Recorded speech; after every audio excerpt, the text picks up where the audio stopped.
take a minute while people are still joining. I wish we were all sitting around the table together.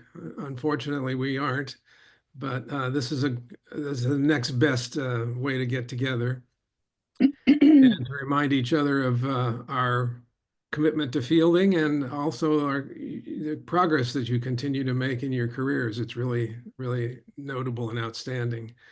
And why don't we, if it's all right with everybody, to just take a minute or two and just say hello and tell us where you're hearkening from and tell us when you graduated. And I'm just going to go around the room and see people who I see. I see Serge. Would you go first, please? Yeah, thank you, Charles, and hello, everyone. It's 6 p.m. here in the Netherlands, where I am at this point.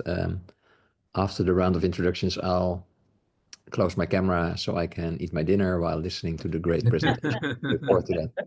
Enjoy it. We'll be Thank sure you. to ask you a question when you've taken a bite. Yeah, sure, yeah. And I graduated in 2016. 16. Okay, thanks. Sylvie, would you go next, please? Yeah, sure. Sylvie Plante, and I'm in Ottawa, Canada, where we're having our first snowfall of the season right now.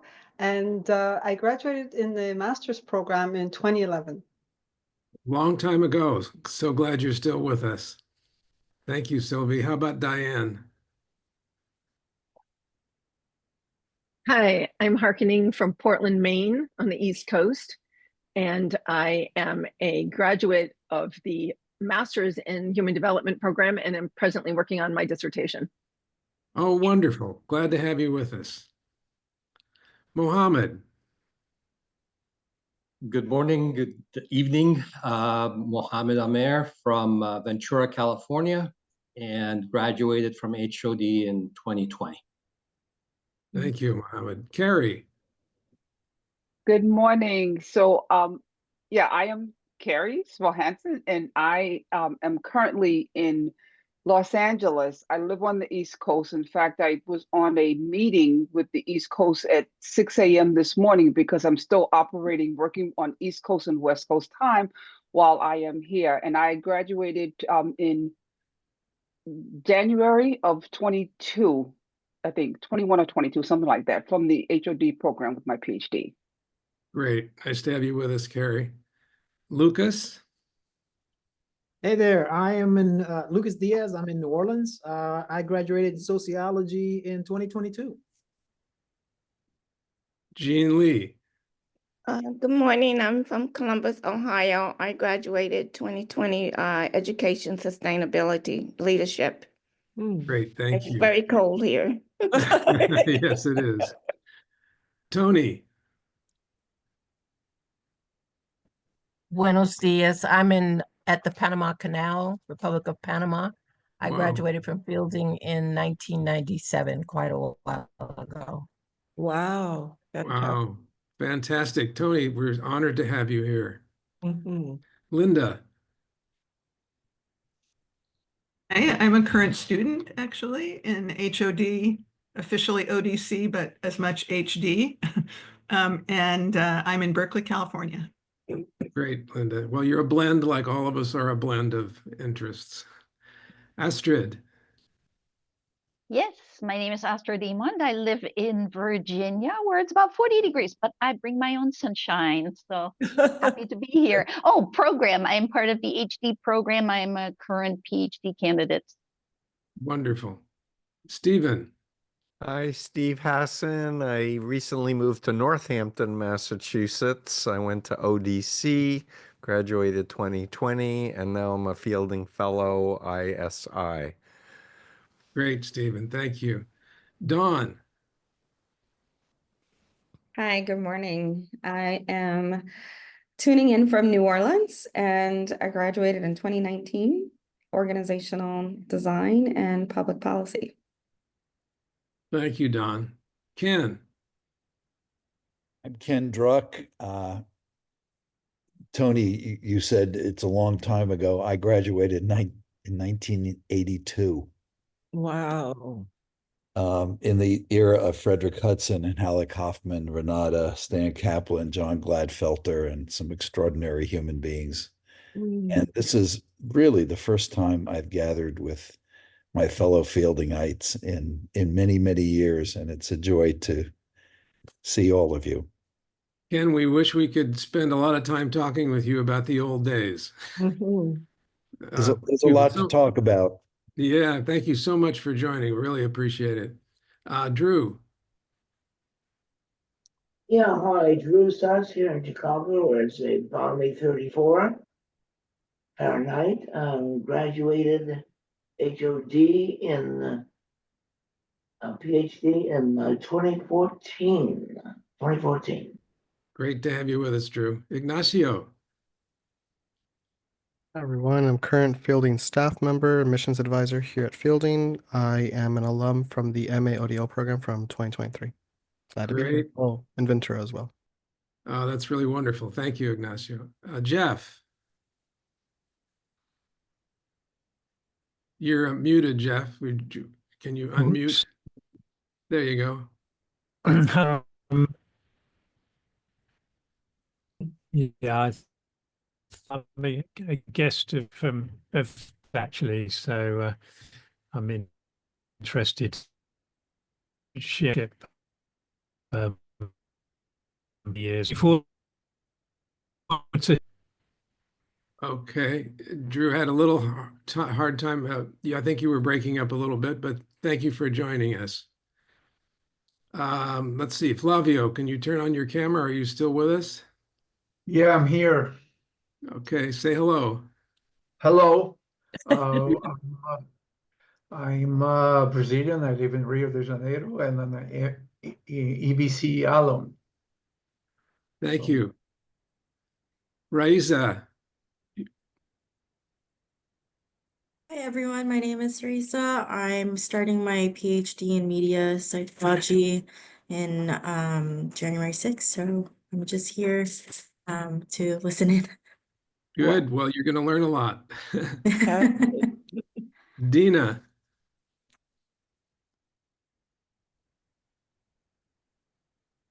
Dina, are you with us? If you can unmute and say hello.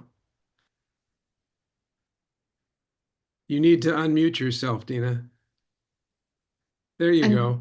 I'm Dina Bugard. I'm in Maryland, and I graduated in 2020, an HOD PhD. Great. And Doral, excuse me. Dorel, you got it right. Hi, everyone. I'm so sorry that I can't go on screen. I am nursing a migraine, but did not want to miss this. I am in Philadelphia. I graduated from the MAODL program maybe 2.5 years ago, something like that. And I'm delighted to be here today, or at least have my cat show up here today. Good. I'm glad you've got the comfort. Maybe today's presentation will help your migraine. I hope it doesn't make it worse. I doubt it will. Thank you so much. Did I miss anyone? If so, speak up now. Did we get Astrid already? Yeah, we did. Okay. Jane? We have everyone. So let me, first of all, what a great range of folks to have on the call. Recent graduates and I won't say ancient graduates, but earlier graduates. Different programs, different degrees, staff as well, and students as well as alumni. So really thrilled to have such a good crowd. Our presenters will introduce themselves, but let me just say a word about them before we begin. First of all, this presentation will be recorded, and Hillary will be sending out a notification of where people can access it. There are several folks who wanted to come today but weren't able to. We will anticipate that their presentation will take about an hour, and we'll take time after, both within the presentation for questions, but also after they're done for questions and answers. I don't want to take much more time. I could say a lot about each of these three fabulous alumni who I've gotten to know. Jane, I was honored to be on Jane's committee, so I've known her the longest. But Some of you may remember a year ago, we did something on this mysterious acronym EGTL, which you're going to hear a lot about. And it was Kathleen and Randal who led us through a fascinating simulation of their theoretical model. And it was really well done. We haven't had a chance to redo it, but I hope we do. And I can just say to all of you, it's one thing to write a paper, it's one thing to come up with a model or a theory or a conceptual framework. It's another thing to turn that into an actual acting simulation. And they are both to be commended for their creative work on that. So I think I will turn it over to Kathleen, who is going to manage the screen and the slides. And Kathleen, I'll let you introduce your folks. You've seen, I think, their bio sketches, and it would take the whole hour to just tell you all about the incredible accomplishments that they've all had. But Kathleen, the floor is yours. Thank you, Charles. And as I'm pulling up the slides, I just have to say a special hello, Marjorie. I saw Marjorie just joined us too. Marjorie, while I'm pulling up our slides, we were all just introducing ourselves. Where are we and when did you graduate? So can you share yours? Marjorie, just unmute yourself and say hello and tell us where you are. Yes, hello everyone. It's wonderful to see you all. I am in Austin, Texas. Great to have you with us, Marjorie. Yes. And Hi, also Jane. Congratulations. And while I have the floor, I will say a special hello to Lucas and Dwan too. I didn't realize when I was with you that you all were also from Fielding. So nice to have you all here. I'm Kathleen Curran, 2020 in HOD. My colleague Randal Thompson, probably most everyone knows, world famous. And Jane Feng, who is our colleague in Shanghai. So welcome everybody. We have it written here as this is a presentation on what we call Ignite, our working title of a future book we're doing in progress called Ignite, Emergent Generative Team Leadership. And today with inspirations from nature and the Tao. We said a presentation, but actually this is going to be a conversation. And a conversation it's two-way. So there will be time for questions during, but also especially we're reserving time at the end. But in this sense of a conversation, I just want to say our purpose today is quite simple. Even though a lot of the slides might have a lot of words on them, we know that everyone likes to have copies of slides. So we put extra on there so you would remember what we had talked about. So as we introduce our book, we have 4 things we're going to be talking about. What is it? Emergent Generative Team Leadership, quite a mouthful, EGTL for short, which is a team-led leadership approach. And we argue that it is the most effective approach to deal with complexity. And you'll see why as we talk about it further, because we have it day to day, don't we? Every day we wake up to something new. And so not just for us as individuals, but also for organizations to be more agile and nimble, adaptable, resilient. The other thing we want to talk a lot about are these critical functions of our leadership approach, which is emergence and generativity. Again, our leadership approach, but also for organizations that are dealing with complexity. And that includes organizations such as nature and the wisdom of Taoism. We're talking a lot about something we find super important. You see in our title, Ignite, we have 4 socio-emotional forces we've discovered in our research: intent, hope, care, and love. And these 4 forces fuel emergent generative team leadership. So the other big purpose is to seek your feedback.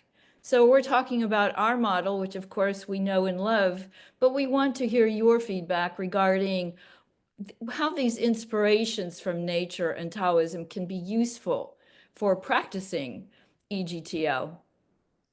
So we hope you take away common things in every workshop or every presentation, every conversation, some practical insights and tools. So we want you to try to connect with it in the way that makes sense to you and be sharing that with us. We hope you'll understand the harmony from Taoism and the importance of key features that Jane is especially going to share with us.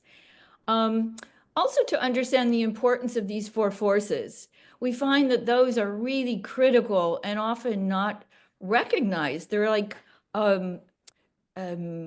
forces to be awakened in each of us. And we want to look at that. We hope you take away to the interconnectedness. You see how these important Taoist mindsets can interplay with EGTL. And again, provide us with your ideas too, how you see these elements relating, EGTL, nature, and Taoism. So with that introduction, I'd like to hand over to Randal to tell us about where we started. Right, yeah. Well, Kathleen and I started this journey during the pandemic because we were all very aware that our positional leaders were confused and disorganized and didn't really have any idea how to cope with the pandemic, which was obviously a huge shock to all of us. And so we called that basically a leadership void. What we noticed, though, in many countries around the world, that groups started forming very spontaneously and coming up with creative, generative solution to needs in their communities that the leaders were not meeting. We noted that also the groups had this notion, a lot of groups met thinking that, wow, this was a shock to our society, to our culture, that this was now a time to look forward and not to go back. So there were many also groups that formed that were looking at creative solutions to the future. Workers changed their work life suddenly. Often they were meeting virtually. Often the leaders were no longer telling them what to do because they were all distance away. And so we noted that a new form of leadership emerged. We also then looking at what's happening in the business world, there's been major changes in the way organizations function and are structured because they need to cope with the VUCA Bani world. They need to cope with increasing complexity, uncertainty. They can't command and control anymore their employees because things are changing too fast. They have to have a way to ignite the creativity among their employees. And that means allowing more autonomy. And also with AI, decisions are being pushed out to the edges of organizations. No longer are all decisions made centrally. They can't be because that wouldn't be able to keep up with the change. We also noted that there were studies about organizations whose consciousness was going to a higher level and seeing the world more holistically. So there's this move to see differences and changes more from a holistic point of view. And these all really fed into our notion of emergent generative team leadership also, as we hope to show you during this presentation. Definition of it then. Okay, so EGTL is a team, it's leadership that's exercised by the team, and it's influenced but greater than the leadership exercised by individual team members. We acknowledge that everyone on the team is a leader, and working together with their leadership, there's even a greater emergence of a team leadership. And it emerges in response to external needs, responsibilities, disruptions, or challenges, and generates creative solutions to those needs, responsibilities, disruptions, or challenges. So the team writ large is the leader, while team members exhibit leaderly behavior that contributes to the overall team leadership. And we found that it's akin to complexity leadership, regenerative leadership, and relational leadership, with the distinction that we argue that it's socio-emotional forces that fuel and drive EGTL. Hence, the EGTL goes deeper into underlying socio-emotional forces that are not generally topics when you talk about teams. So I'll step in here and take this idea forward, because this has laid out a couple of really important features of EGTL. One is that team member and leader are synonymous to us. It's team-led teams. So what's driving it, as Randal pointed out, is the socio-emotional forces. And we call them catalytic forces, because they're the forces that ignite what generally is a team that's different. It's different from your regular, shared purpose, common goals, and so on. These teams form differently. And in our research, we found there was something more. It wasn't the skills that brought people together, it was something more. And we found, we call it the catalytic, the fuel, the four forces that drive EGTL. So it's grounded, the whole form is grounded on a relational approach to organizing and leading. As McCaw says, it depends on connective tissue of relationships and socio-emotional forces that bind us together and to a cause. So these four forces, one is intent, like will, but it's not just hopefully this happens, or if it's a good day, it will happen, but rather it is an intent, a will to reach a different place of that connective tissue, that shared understanding that clears the space of judgments, or this is what we used to do, we've always done before, judgments, personal agendas.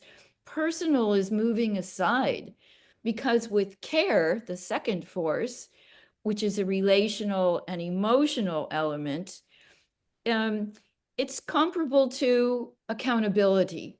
We know these terms are not common language of business. So accountability is what care is all about. Because when I care about you, I'm concerned.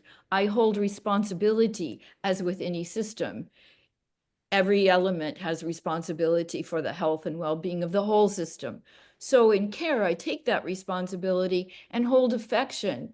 And that's what has given us the power to come together with our skills. Hope is another. Hope isn't, again, just aspirational. It's an active generative force. It's active hope, characterized by lifting our gaze to the future with the will to achieve it, but also with the capability. And we cite Snyder's version of hope. His definition says it's not just the goal, that's it, but you also know that you have the capabilities to reach it and a plan to get there. And lastly is love. Love is really hardly talked about, although I'm happy to see it coming up more in research recently. The generative force, truly generative is a key word here, that is created and sustains the universe. So love is a conscious choice. It's a part of decision-making, isn't it? Love is the greatest power we possess. And I like to quote Maturana, who says, love is the only emotion that expands intelligence and learning. So why is EGTL even needed? That might seem like a rhetorical question because it seems obvious, doesn't it? We need a new paradigm. We need more humanity. We need one that embraces generativity, adaptability, collaboration, empowerment. And that's just necessary for going forward. And we say that EGTL is particularly well suited for complexity because of this decentralized nature that enables more adaptivity, more collaborative work, more, as Randal said, being closer to the edges of the organization or to any group where you're closer to the issues, to the problems needing decisions. And by empowering team members to take initiative and make their decisions autonomously, they become emergent leaders, those who can respond quickly, flexibly to emerging challenges, and then generatively create new solutions, looking to the future, not the past. And that empowering part is important here. Who does it? A lot of times it is, I shouldn't even say a lot of times, it is based on recognition of these four forces and realizing the capacity to do all of these things we describe. Sometimes we don't realize that when we're in a conventional structure. So this empowerment leverages the collective intelligence of the team by encouraging collaboration and knowledge sharing. That is how they work together. Rather than a single leader leading the way and supposedly having all the answers, emergent leaders tap into this collective wisdom. And this enables many things to emerge organically from the bottom up. And here's an interesting piece too. When we say, why is it needed? A recent report just out from Gallup showed that the statistics for employee engagement, especially in the US, is now at 18%. That is incredibly low. And when employees were asked, do you feel cared for at work?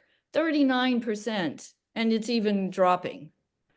And care is a piece of EGTL. So we feel like, oh, we have something to say here. We find too in this research, 32% say employees need more opportunities to learn and grow at work.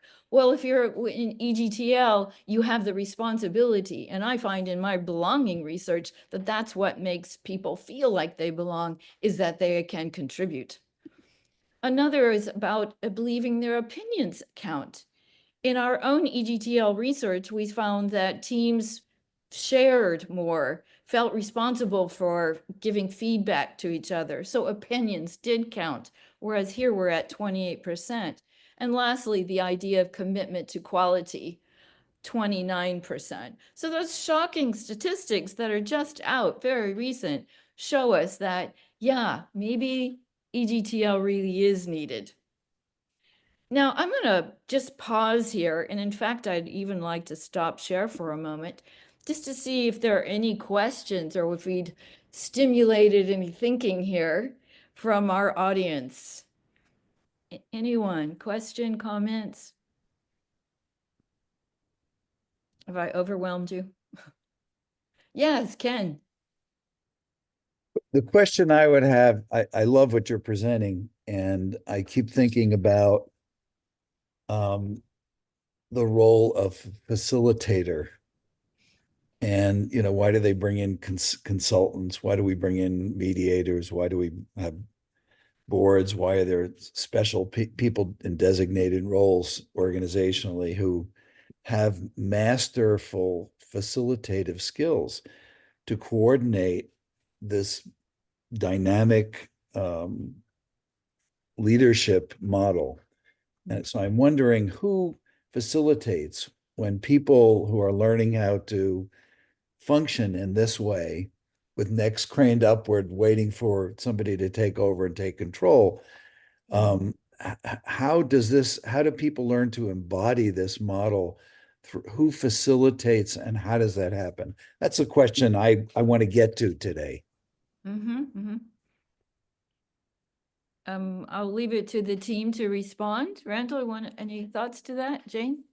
Well, I think we argue that certain conditions in an organization will elicit the team to, for this type of leadership to actually naturally emerge in the team, and for them to feel that, to come together to create generative solutions So I don't think we go into, I guess we do have some slides that go into that a little bit, but we'll look at that more. But yeah, let's keep that question going. But we do argue that it will emerge naturally if you organize the team, I mean the organization the way we think it should be.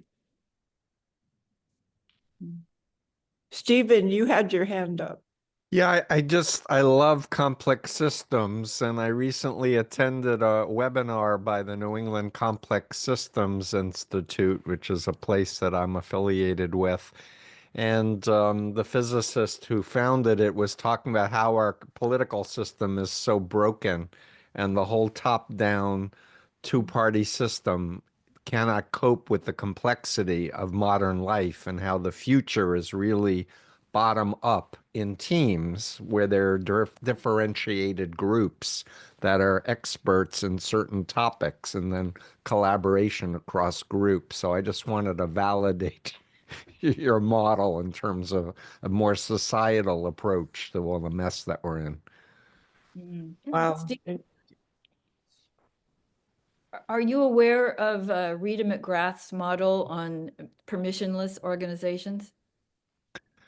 No, but I would counter, not counter, that's the wrong word, but Ira Chaleff wrote great books on courageous followership and intelligent disobedience, and he has one on how to stop a tyrant by breaking as follower. Anyway, yeah, no, I love what you're talking about. Thank you. Thank you. We are going to talk more about some of those hows, but one thing I can say as a preview is one of the ways when you talk about facilitating this kind of new structure, this new paradigm, is one of the challenges is for conventional leaders to get out of the way. For those who like to hang on to their power in the traditional rank and positional level, they are sometimes reluctant to let a team lead itself. So I have a question or a comment. First of all, I love your model. And again, I'm impressed that you've taken it to the next step with a simulation. But, the idea of bottom up and empowering groups has been around for a long time. I mean, it goes back to Kurt Lewin in some ways and his democratic groups versus other forms of structuring groups. You mentioned that this has emerged more since the pandemic. Do you have any sense of how many organizations, I know this is like an impossible question to answer empirically, but how many organizations are moving towards the kind of values and model that you describe? Is it on the uptick?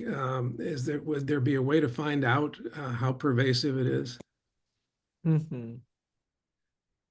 I want to know the same thing. Yeah. And I think what I'm seeing, again, from looking at the research, and not just academic research, I like McKinsey and Deloitte and Mercer and so on, who look at the organizations and have access to thousands of them. I don't know if I could say any statistic for how many are adapting or shifting their models, but the need to do so seems to be getting louder. When you look at the stats I just showed, when employees are saying, I'm disengaged, I don't want to do this anymore, you read the research on millennials, Gen X, and so on, Gen Zs, that's like, purpose is more important to me. I want to have some kind of autonomy, some kind of say here. And if an organization can shift and find that way, and accept it. And it's not like every organization is going to be an EGTL organization. It's often in pockets and then hopefully grows to take over. But that's my sense from staying up in this area. Yeah, in many of the articles and books we've read, they name certain organizations that already are kind of following this autonomy and having decisions made at the edges. So in our book, we're going to use examples, but how many, that's I don't know. That's another question. Yeah. Yeah. Sergey. Thank Yes, you. I thank you. Jane, Oh, sorry. go ahead. Go ahead. And then Astrid. Yes, I work mostly in organizational networks or collaborative support networks or organizations that together as a network want to achieve a larger purpose. And I recognize a lot of the things that you say there as people sort of working as boundary spanners or across these organizational boundaries. I think this kind of leadership emerges a bit more easily when the interests of the combined parties are aligned or overlapping enough to serve a common purpose. But we hardly ever name the terms you use here. So I hope you'll also say how we can operationalize talking about these deeper needs and important values that are driving the model. Maybe we need to find a new name too. What? It's a mouthful. No. No, she says. No, not happening. Okay. Next question, Astrid. Yeah, so I am kind of touching on I work in a law firm, very traditional. There is not going to be this idea of team-led, but I'm in a particular practice group that is a little bit more modern in their ideas of leadership, and I'm one of the leaders. So we have different thoughts, and we do care about love and accountability and those. So there are terms that are making sense. And so thinking about this bottom up, what if I work with, let's say, our one team is going more towards that? Can we just let it trickle into the other teams just by being awesome and others see it and want to copy it? Like, would that be kind of like the bottom up? Sure, yeah. I think that's great. Contagious. You'll be contagious. Yeah, because I wonder, like, does it have to be the whole, right? Does it only make sense in the whole, or it can be working in pockets and just kind of like expand out? Oh, I love it. Yeah. Marjorie. Hi, let me unmute first. Hi. First of all, thank you for putting this together. It's very satisfying in seeing that you are demonstrating what you are doing and what you are saying. So in terms of leadership, I think oftentimes what we're still experiencing right now is when there is an external threat that imposed on the organization, and before you can react, and that's when all the shift happens. Now, when for the observation of when you did your research, did you talk to, are they mostly multinational companies and big companies, or have you talked to many entrepreneurs? Is there a difference between how they react to challenges and taking on leadership, either fast or slow?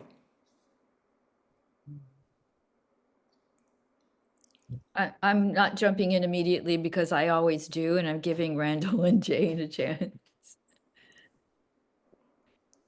Any thoughts from y'all? Jane's in the field and you did your research.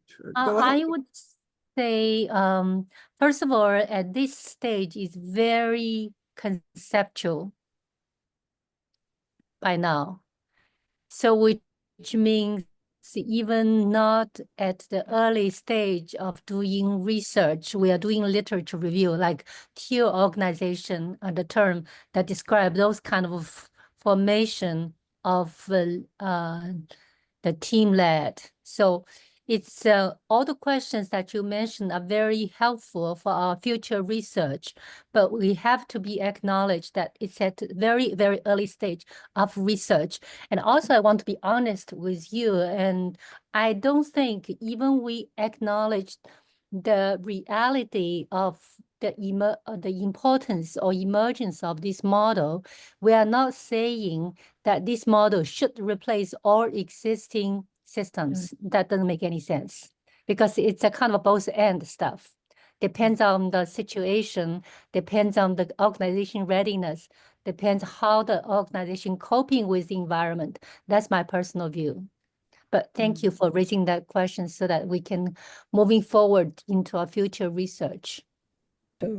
Thank you for that. And this is definitely a topic area, very applicable at the moment. And even though was related to COVID, but immediately we have the election results, and pretty soon, not pretty soon, it's already existent, is the climate change and all. So we are facing all of those challenges, and not just one at a time, and quite a few at the same time. So this is very relevant to how we be able to take this and with a greater interest and really come up with reactions that will be applicable. Thank you. Thank you, Marjorie. Good. You know, we also, I wanted to say one thing with the research aspect. For our first chapter, when Randal and I wrote this, we did have research from first for the groups that we saw around the world that Randal mentioned. It was through observations, what we saw during COVID going on. But we also had the luxury of some data from an organization I work with and a tool called Squatify, which is a team assessment. And the teams, we have 23 teams, the data from 23 teams who answered this instrument of 37 questions, 37 items that ask what you find most important on a team. And then 37 same questions, what do you have present on your team?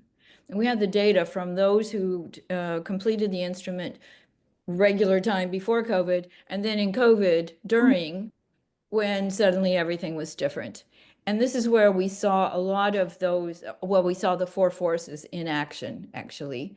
We saw the data change from maybe putting meeting objectives as number 1 to sharing information with colleagues, to happy at work, to listening and coaching or supporting my colleagues. So a lot of the actions were really supported by that data. As far as your question of asking, or what kind of organizations, multinationals, entrepreneurial difference, yeah, super idea for future research. Who would accept or buy into it first? I go back to Astrid's point. It's group by group. It's not an organization making a giant decision to transform. Sorry, I think I jumped in. Was there one other person asking? Yeah, Ken. Okay. Thank you again for convening this conversation, this critically important conversation, which relates to so many tracks. And I go back to Astrid's comment that how this evolves organically, how this moves from the conceptual into actual practice on any level, whether it's governments, whether it's Fortune 100 companies, whatever, but how this gets internalized and the value and the benefits of this get realized over time, is often, and in my experience, I'm working, for example, with a little company called Coca-Cola. Yeah, I got a call a year and a half ago saying we read your book and we loved your help putting together something that really creates value and attention to compassion. We want to build empathy in our organization. So we're putting together something called the Compassion Lab. Like your help, you wrote a book on self-compassion and compassion, and we loved it, and we'd love your help doing this. So I've been doing it for the last year and a half. I've been helping the Compassion Lab. Wow. And then I get a call before our last podcast saying our company is distraught after the election. We're in chaos, complex problems. Half of our employees are gleefully rubbing the noses of the other employees who are distraught, rubbing their noses in this victory. And we don't know how to begin. Would you please change the podcast to talk about how the common ground on which we're all standing, the overall well-being of our organization, and how we can have this conversation, how we can live with differences. So I think back to what Astrid was saying, that there are things happening that would be great to study. Efforts within organizations that are evolving successfully, like the Compassion Lab, like other things that are happening organizationally.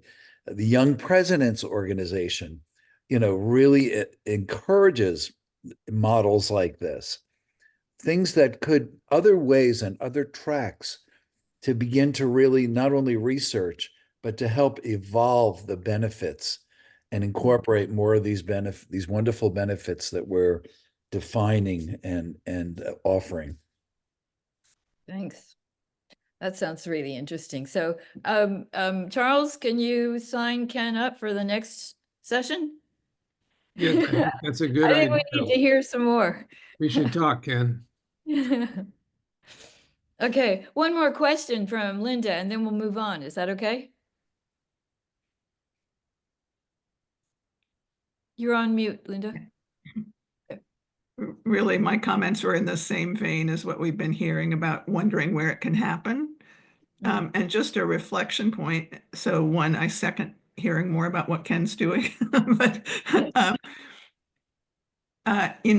the best advice and most grounding stuff that I've been hearing in response to the election is not dissimilar to this. And it has to do with working locally, although sometimes locally may not be geographically local, but the communities, the networks, the connections, and building there what we want, which has everything to do with connection. So, and Astrid's comment, sort of the word that emerged in me was stealth. It's almost like there needs to be a stealth effort to seed these things. And then a further thought on that slide where you talked about the 4 components and you linked care to accountability. I think it would be great to think about how to reframe these terms in more conventional business terms. So how do you make evident, it's sort of, if you think about adult development, it's aligning these things with the frame that makes sense to different paradigms, different worldviews. So that's my thinking. Thank you so much for this conversation. Sure, thank you. And I'm going to pull up the slides again and just hand over to Randal and Jane. So here we are back. Okay, so critical to our leadership approach and also to organizations, if they are indeed going to successfully cope with complexity, are the concepts of emergence and generativity that occur naturally in nature. And emergence is a process through which complex systems and patterns arise out of a multiplicity of relatively simple interactions between parts and the feedback loops between the systems. And they often lead to new, often unexpected properties and behaviors. Emergence also catalyzes interconnectedness, self-organization, adaptation, and learning, innovation, and creativity, which is really the generativity factor. Emergence naturally goes into harnessing creativity of the organization and the people working within it. And that's the capacity and capability to create, develop, and sustain novel and valuable ideas, practices, products, and ways of working. And it contributes to an organization's growth, adaptability, and long-term success, and a proactive approach to change. because organizations not only respond to their environment, but they also shape it through their actions. And as we'll talk about more, emergence and generativity need to be fully functioned in organizations in order to feed catalyze EGTL, but also in order for organizations to effectively cope with complexity and constant change in the world. So you really need more organizations that are open, and we'll talk more about that. Next slide. So oh no, sorry, back to that slide. Within a culture ignited by the four forces, so the processes and practices of emergence and generativity create a thriving environment where collaboration and open communication are fostered, and where there's autonomy and employees feel valued. And we'll talk more about that on some subsequent slides. But one of the keys to dealing with complexity is how to nurture emergence and generativity in organizations. So as I said, emergence and generativity are just natural processes in nature. There's always this process that new behaviors and properties are emerging without anyone directing it and not able really to foresee what is emerging. There's a drive in nature to sustain itself into the future by finding creative solutions to environmental pressures and changes.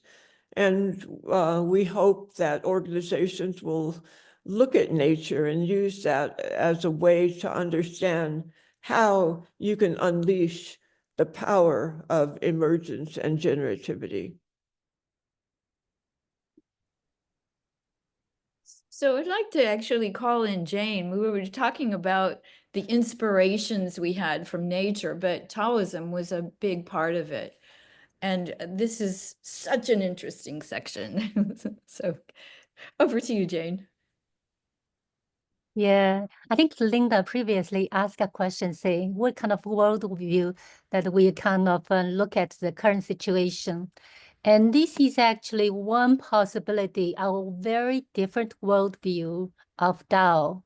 And in talking about emergence and generativity, because if we learn from the nature, everything just happen emergent and naturally happen without a kind of plan, but it has its own way. So the emergence in Taoism is the natural, the spontaneous manifestation of phenomena. And in the universe, the Tao belief is a constant change. Things cannot be anticipated or predicted, but it has its own way. We said, follow the Tao and follow the way. So when things unfold naturally, the creative and the nurturing aspects of the Tao will emerge and manifest naturally. It's a source of life and existence. It generates and sustaining everything in the world without effort or intention. We say Tao produces one, one produces two, and two produces three, three produces myriad things. That's in the Tao Te Ching, which is a traditional classical text of the Tao. And one thing interesting that I learned recently from OD Network Summit, I met OD guru that called Karen Davis.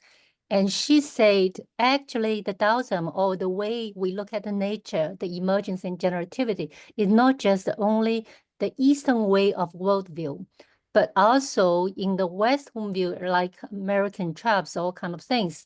They also respect the nature and the emergence in the universe. Maybe they not coined the term of Taoism, but it's also a worldview that I find very close to what I understand from Chinese way of thinking.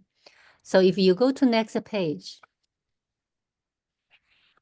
let me kind of summarize the overall of the worldview of Taoism.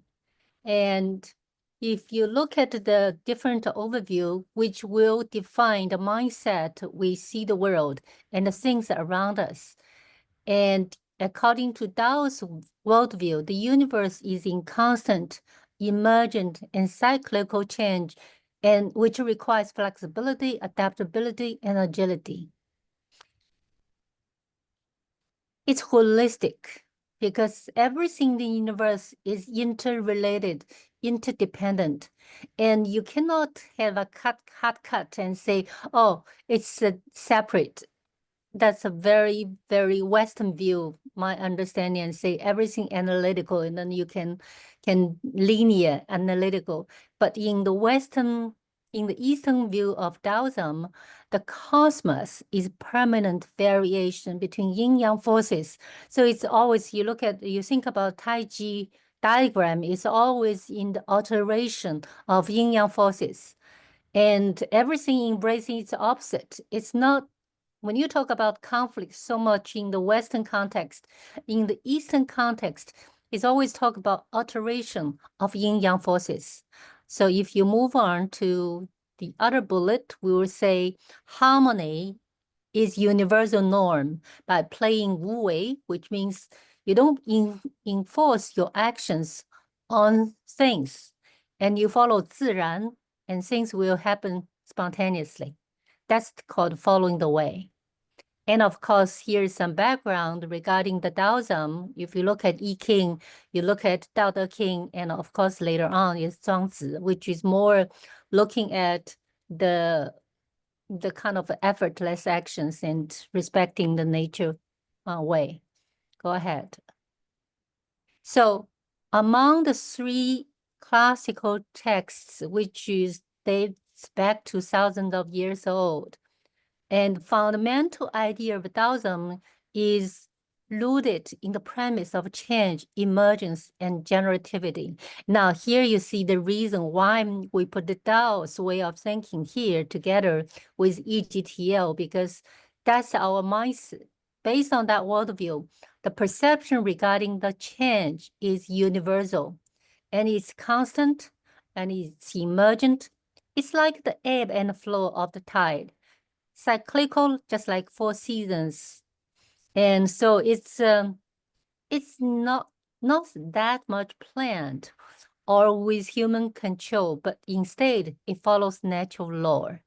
So the implication of Taoist view of change, including embrace change as natural and stay adaptive and follow the way. So that's in sync with our discussion of EGTL. Yeah. Next page.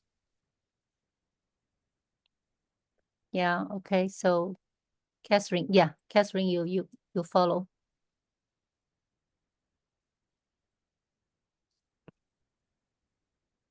Hello. Yeah, hello. I'm done. Yeah, okay, go ahead.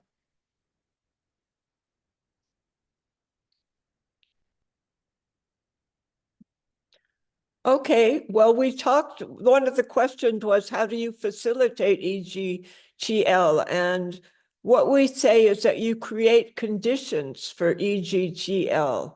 You create an environment of learning, because emergent and generativity require that environment of learning, creativity, innovation, and the opportunity for teams to attend training, have time to explore ideas, and to stage learning events. We all know about Google, right? That they give people the time to go in a corner or wherever and to create. That's incredibly important. That there should be diverse, interconnected, flexibility, adaptive, the way that people relate, having diversity of thought, that always generates and germinates innovation.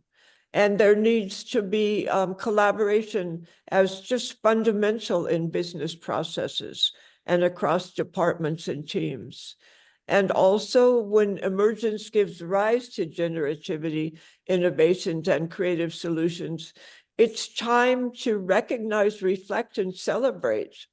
This provides incredible feedback that teams are growing, and that the ideas are driving positive change forward. and that there should be both long-term and short-term focus, encouraging long-term thinking and sustainability, as well as short-term success, and a continuum between those two. And those create more stability in team relationships. So the conditions are an interesting piece, and I think it's important to emphasize a couple of things in this in particular, because we're creating conditions for EGTL overall. You've probably heard the phrase culture eats strategy for breakfast, probably. We like to add climate trumps culture. Don't often use that word, but the question then is, what are those conditions? And Randal just laid some out for a supportive EGTL client. So it sounds almost rather classic in these elements, but it's very much about the mindset. And then the knowledge and the skills come after that. I think one thing I'd really like to emphasize, because I think it's such an interesting story here, is with Randal. You see this third point about recognizing, reflecting, and celebrating? When we're talking about creating the conditions, we need to have the right structure in management. Like I mentioned before, if someone is kind of hanging on to power, it's hard to have the conditions that allow EGTL to flourish. So during the pandemic, do you mind if I tell this story, Randal? Yes. Okay. One thing about my team. Yeah. So Randal had a team in El Salvador during at the beginning of COVID, and or she was encouraged to leave by the employer to come back to the States during COVID. And her team, was used to following Randal's instructions, but now she's not there. And they got it together, didn't they? They figured out how to make things work. They made their own decisions. They generated solutions that worked. And what they found was, and I say this sort of facetiously, they didn't need Randal. They found they had the capacity and were able to transform that into their capability to become an EGTL. So I think that structure and getting out of the way is really important. Besides the conditions for EGTL, what about the conditions for the four forces?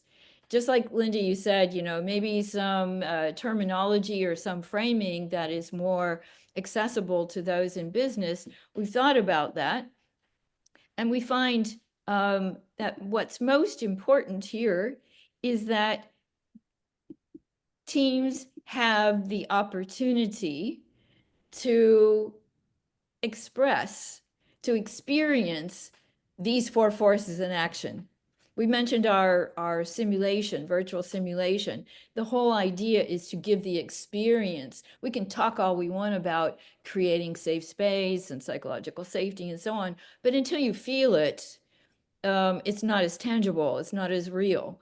So this is a way to create the climate for the four forces to be realized, experience the process, recognize the need for interdependency.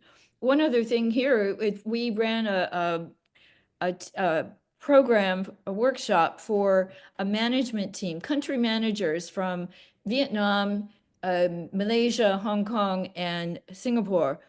And they're country managers, so they were generally focused more on their own countries.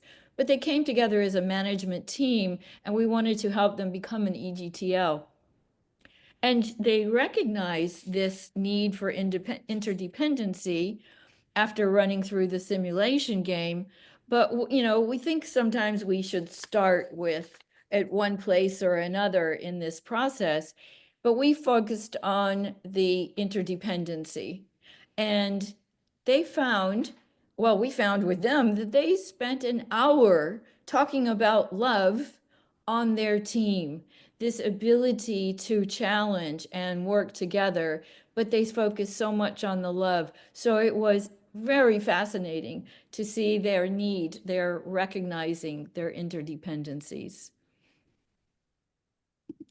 So what about nature? Nature is such a nice, a beautiful inspiration. Randall? Yes. Yeah, you were on mute too. That's what happened to me a minute ago. No, I was ready. I thought you were going to Oh. do. Okay.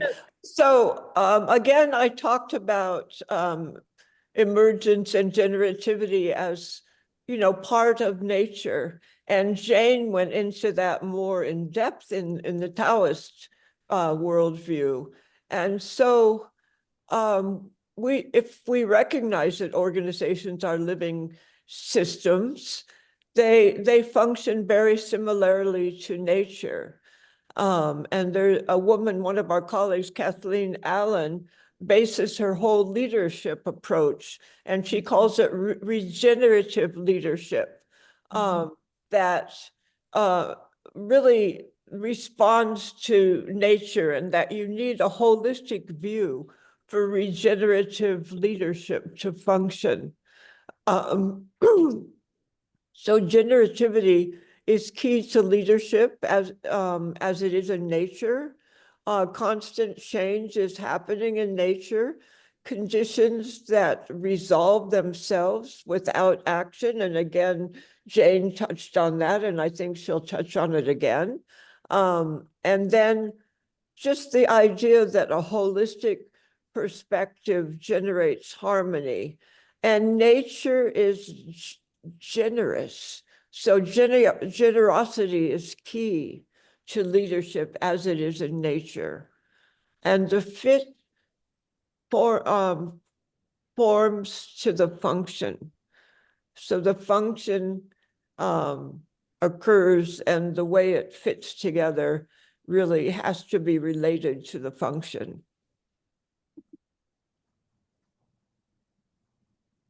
So following the discussion, if we put the 4 social factors into the Taoist context, the intent is really talking about Wu Wei, which means follow the natural law without forced action. It's not saying no action. It's not using forced actions and clear way, preconceived notions or withhold judgment. And then care. Care is selfless care. That is based on the assumption that everything in the universe are interdependent and interrelated. So the compassion, the attending to others' needs is just a natural actions of that way of thinking. And hope is the life will unfold. When you focus on the harmony, the things will unfold naturally in its own way. And love, definitely, the first human connectivities to achieve yin-yang balance. It's about balance. It's about harmony. It's about not force your own actions on things that are around you. So that's the way that we interpret the 4 forces with the Taoist view of, yeah. Next. So this is a bit of a summary really about how teams function, how EGTL teams function.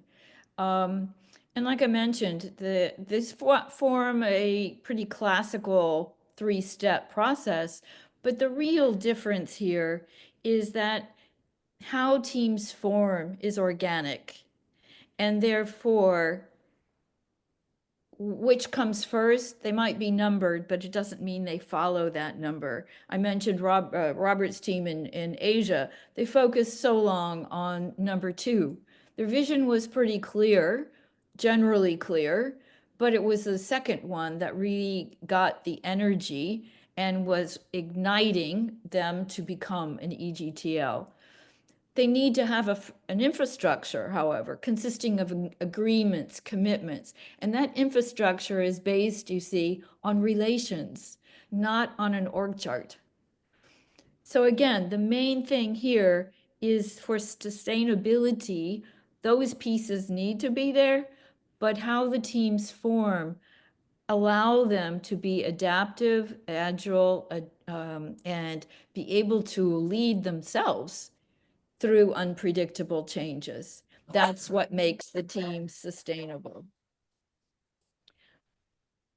So I asked my dog not to talk, but please, Jane, would you instead? Are Tao mindsets helpful? Yes. I think someone asked about question on a business case. Yeah, the business case of when we use the Taoist mindset in sync with the EGTL way of leading, the 7 Taoist practice that make it alive in the business context. So if we look at the core 3 elements, which is 自然, wu wei, and harmony, and it will unfold the 7 practice supporting EGTL leaders. Of course, first of all, since team is the leader themselves, so follow the team's natural way. That's the 自然 part. And wu wei is related to empowerment. It means you just trust the team, you empower the team to go their way, and things will happen naturally. And of course, because the external environment is so vibrant and with multiple changes, so you address change agility through self-organizing, and they will know how to cope with the external change. Next. And of course, always remember harmony is the key. For example, in the team, you have different yin-yang forces. And as a leader, you just need to manage the different forces and make sure they're in harmony. Otherwise, it will be disorder. And yeah, that's what I'm saying, the harmony piece. And self-cultivate their own virtues. And in the Taoism, a leader has a very big role is being a role model. So you need to self-cultivate their own virtues as a role model. And then humility is definitely so important in the Tao, because Tao always say humble and stay humble. And in Tao simplicity, because the world is not so complex. We made it so complicated. So simplicity, always remember in your leadership. And as a summary, it's constant stay in sync between the inner self, which means you being self-cultivate yourself, your virtues as a role model, and then you in sync with the team and then external change environment. So following the way, which actually I realize is the kind of a coping with the external environment in Western framing. And with non-enforced actions, that's the wu wei and yin-yang balance and effortless and harmony. And I see Marjorie raise hand. You have question, Marjorie? Comments? No, I have a question, more of a comment. I'm grateful that of your presentation, and because it's extremely timely, I just take a quick moment to share. This morning I was listening to Thomas Freeman's podcast, as well as the Yuval Noah Harari, and they were talking about the changes and the really all the potential threats that we are facing to a potential demise of us as a nation or the planet. So listening to this, I go, well, there are also positive things, and they came to the conclusion that there are things that Mother Nature is a very good example of what is happening and what has been happening, and also what we can learn from it. And then your presentation comes very timely, and myself and working with my team in the sense of really empower them, and after COVID, and I'm here and they are there. So, but they have taken really initiative, and it's doing beautifully. So my my gratitude to you and at this juncture, and that force will foster our continued work with fielding and with our fielding folks. That it just thank you. Yeah, thank you. You actually, I experienced your way of managing is Wu Wei actually.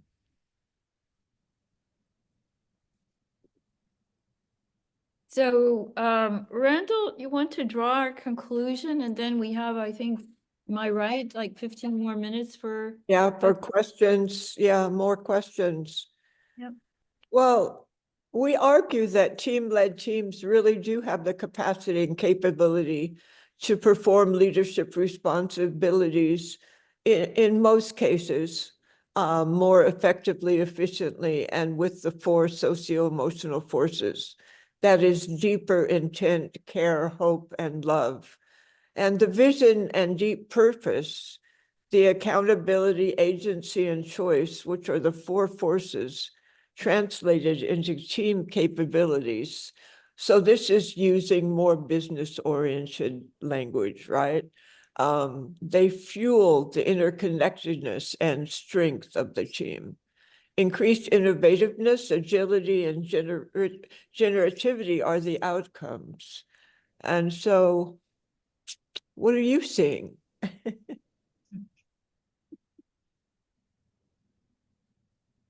Well, I'm going to just step in and say, I see a wonderful presentation, and Stephen is clapping, and let us all give a round of applause to our presenters.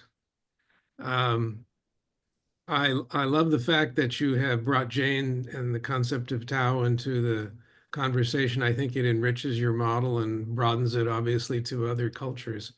So thank you so much for that. So let's take some questions and comments, and then I'm going to turn to Hillary to close us out. Okay, I see Sergio. Yeah, thank you very much. I echo the appreciation that Marjorie already shared for bringing us together and sharing this wonderful work, which is inspiring. I have a comment. It deeply resonates with what I learned in my dissertation work with Fielding, in how metaphors relate and in the context of change. And the best visualization that I could find to represent what I was learning was the Taiji symbol. So the continuous dynamic interaction between yin and yang. So that's just something that as a serendipity maybe, or a synchronicity, I take as a sign for my way. So thank you for that too. My question is, I'm active in a peaceful civil resistance group called Scientist Rebellion in the Netherlands, and we engage in nonviolent direct action to put pressure on our government and on large corporations to do what is needed to address the most, harmful aspects of the climate crisis.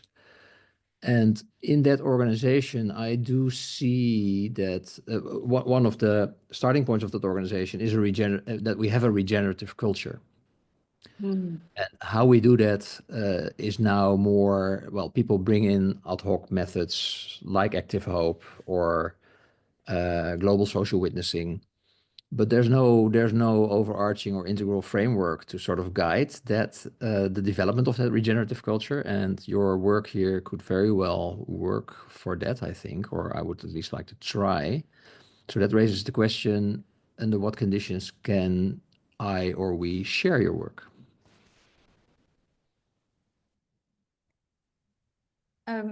We have get my book. First, we have a chapter in this book, which is put out by Fielding Press, so you could read more about it there. We are in the process of writing a book about what we shared today. And actually, there is a fascinating Bobcast that Randall has just posted on LinkedIn.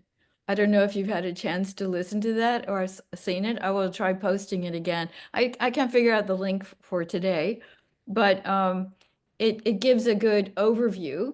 And those are my first three thoughts at the moment, is go a little deeper, and then, I mean, how to share. Yeah, Randall. Well, we could also do the simulation with your team, so they could experience and see how it relates to the way your team currently interacts. And we'd be willing to do that. We're still looking for people who are willing to test our model, our simulation. Yeah, that's a good idea. That will be great. I'll try and see if we can make that happen. Thank you very much. Thank you. Ken had your hand up too. And also, Ken, could you please tell us the name of your book?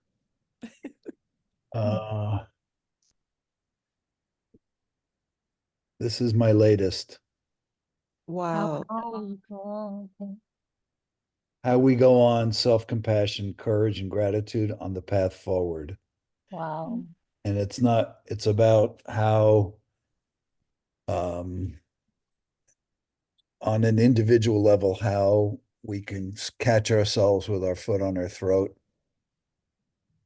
with impatience and judgment and condemnation, criticism, harsh criticism, and whatnot, and move it down to our heart. Because when we learn how to speak to ourselves and treat ourselves with kindness, many of the beautiful things you talked about, Jane, that are embodied with humility, with forgiveness, with support and encouragement, then we're able to reflect that instead of projecting onto the world all that judgment and harsh criticism. We're able to project compassion, and it changes everything in groups, in individuals and families and communities, and perhaps even in nations. So anyhow, it's a book about meeting those what now moments as individuals, as communities, as a culture, as a climate, as a culture of this planet. I just came from Antarctica, from 2 weeks in Antarctica with National Geographic and Lindblad. So your references to nature as well, you know, being in the natural world. So I love what you're doing. I need to zip out of here, but if there's any way I can contribute to it, I'd be honored. And it's such a joy after, so many of my classmates have disappeared into the universe or even passed. And so it's such a joy to meet a new generation of colleagues and fellow Fieldingites.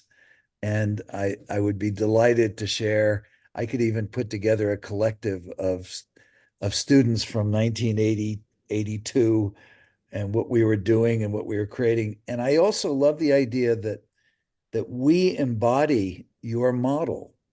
Yeah.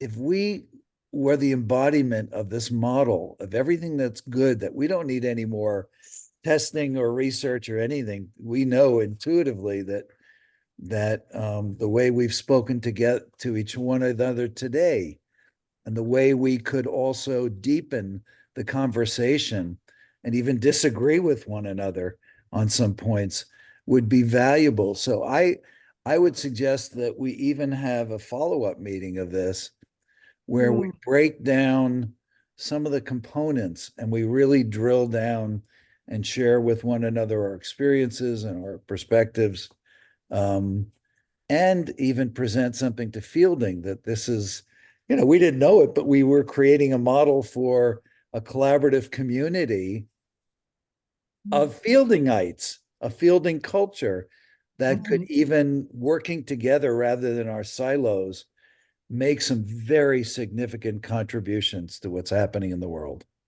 and to one another's lives. And would you post the book title in the chat?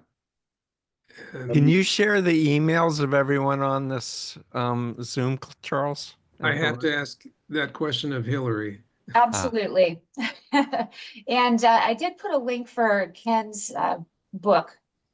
It's here. howwegoon.com. You can just go to howwegoon.com or kenbuck.com. That will get me but I'd also love to know where I can contact you. And Charles, thank you for starting us on such a warm and welcoming note. I just wanted to say that in You're closing. welcome. You're welcome. Next time, Ken, I want to hear about how Coca-Cola people respond to your programs. Yep. So far they are loving it, and it's reaffirming. I give an award out every year called the Compassionate Workplace Award. I've been doing that for over 25 years, and I'm giving them the award this year because of what they're asking and inviting their employees worldwide to embody and to cultivate, which is more of a sense of compassion. So, yeah. Fantastic. Thank you. Hillary, do you want to take over here, and we will be sharing the slides and the recording? Is that correct?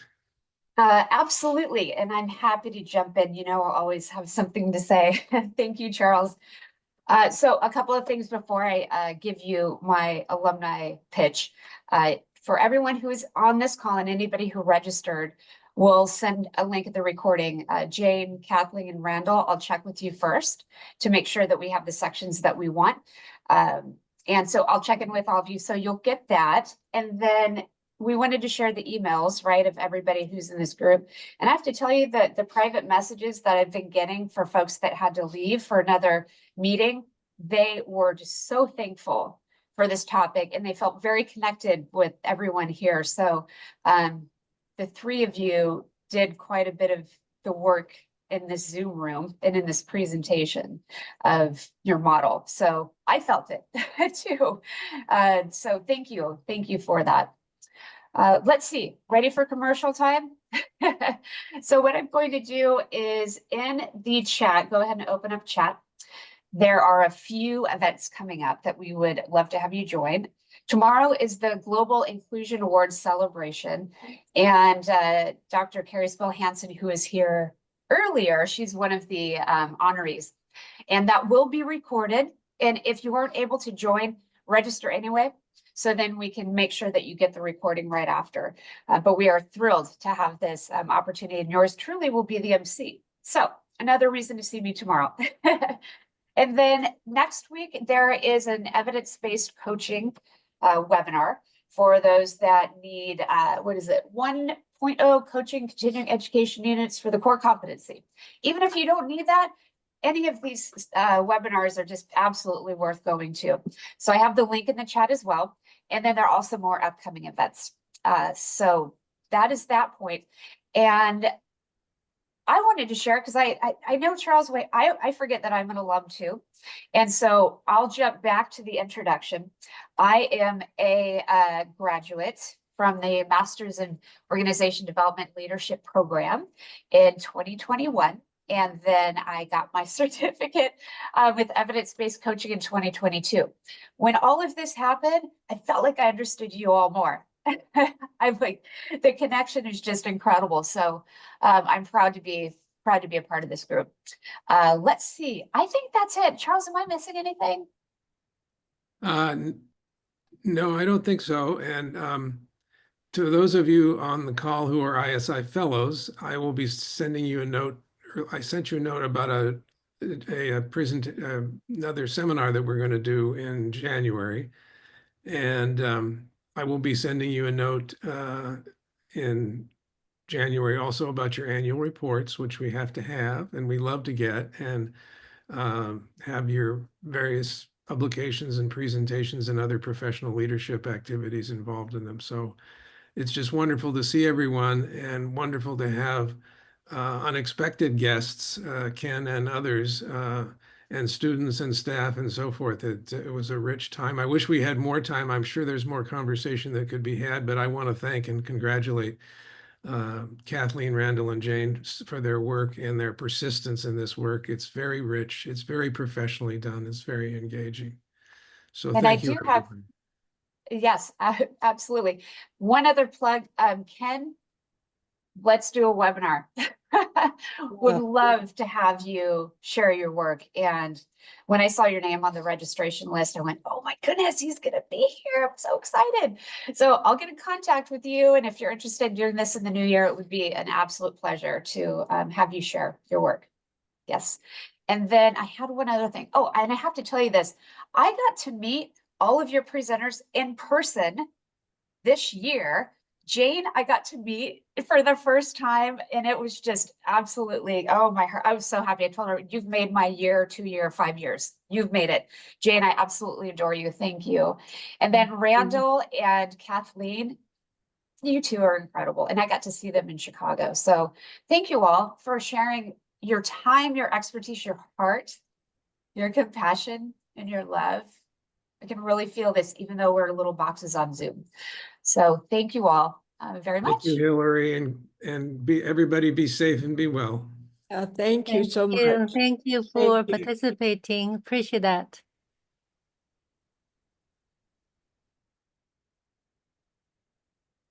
Bye, everyone. Bye-bye.